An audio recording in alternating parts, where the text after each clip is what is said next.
Naghain na ng kandidatura si Quezon City Mayor Joy Belmonte. Para sa detalye, magbabalita live mula sa Quezon City, si RR Tubice. RR, kumusta dyan?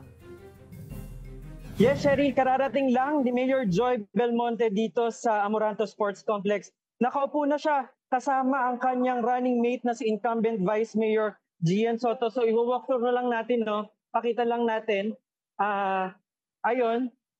So ayun sila. Nandun sila ngayon at makikita natin na sa likod ni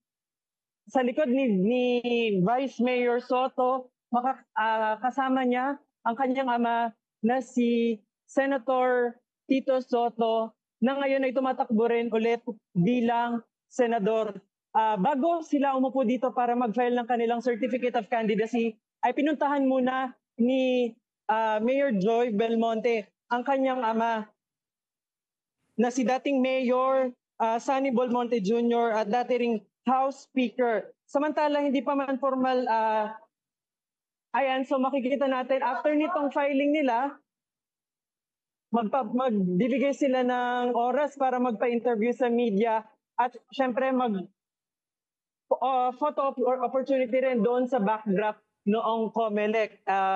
Pero bago yan, kanina lang, dumating hindi pa man formal na nakapag-file. Nakita na rin natin dito, ayan, nandyan rin sa frame, makikita dyan si Arjo Atayde, sinamahan niya ang pinsan na si Gabriel Atayde ng 1st District, kasama niya rin ang ina at actress na si Sylvia Sanchez.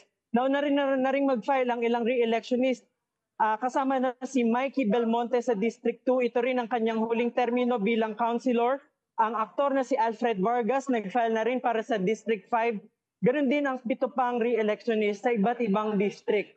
Ang goal daw ng COMELEC ay magkaroon ng maayos na proseso ng filing. Kaya nakatalaga na ang security measures sa loob at labas ng Amoranto Sports Complex.